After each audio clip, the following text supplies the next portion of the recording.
BJP की सरकार 5 साल चलेगी, हमें तकलीफ भी होगी, लेकिन हम संघर्ष करेंगे। अब उसी दौरान अगर कोई भाई ने पूछ लिया कि साहब गहलोत साहब ने ये कहा था कि भजन लाल को हटाया जा रहा है, तो मैंने कहा भाई वो उनके पास कोई इनपुट होगा। अब मीडिया ने ऐसा तोड़ मरोड़ के कि साहब वो तो कह रहे हैं भजन लाल नहीं हटेगा और आप कह रहे हो कि भजन लाल नहीं हटेगा, और वो कह रहे हैं भजन लाल हटेगा। भजन लाल तो 5 साल रह ही नहीं सकता, किसी सूरत में नहीं रहेगा, क्योंकि भजन लाल ने कुछ किया ही नहीं है। मैं तो कह रहा हूं बीजेपी की सरकार 5 साल रहेगी।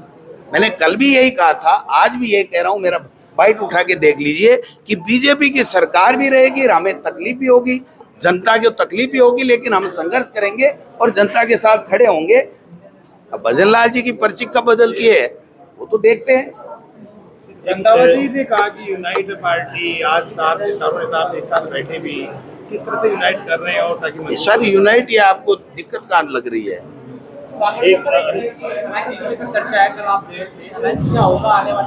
कोई अलायंस नहीं है, किसी से कोई आज की तारीख में अलायंस नहीं है, और अलायंस के फैसले कहीं भी होते हैं तो वो पार्टी आलाकमान करती है।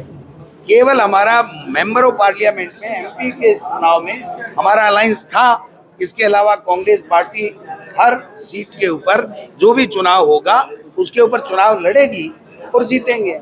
वैसे हनुमान बेनीवाल के का जो लाइट कनेक्शन है वो काट दिया गया है, और उन्होंने कहा है कि ये व्यवस्थापूर्ण है, इस तरीके से किया जा रहा है। उनके भाई साहब सुनो, उनका तो लाइट काटा है, राजनीतिक व्यवस्था से मेरे यहाँ तो ईडी भी भेजी थी। तो ये हम बार बार कहते हैं कि राजनीतिक व्यवस्था पालते हैं, राजनीतिक व्यवस्था से काम करते हैं, टॉर्चर करते हैं, संविधान का उल्लंघन करते हैं, कानून का उल्लंघन करते हैं, सरकार का मिसयूज करते हैं। ये हनुमान बेनीवाल हो, गोविंद डोटासरा हो, चाहे और कोई हो, सबके साथ में करते हैं। ये गलत है और इसी का विरोध है, और इसीलिए इनकी विदाई होना तय है। आने वाले समय में जब चुनाव होंगे तो कांग्रेस पार्टी जीतेगी।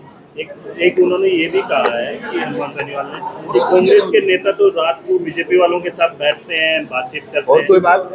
धन्यवाद, थैंक यू।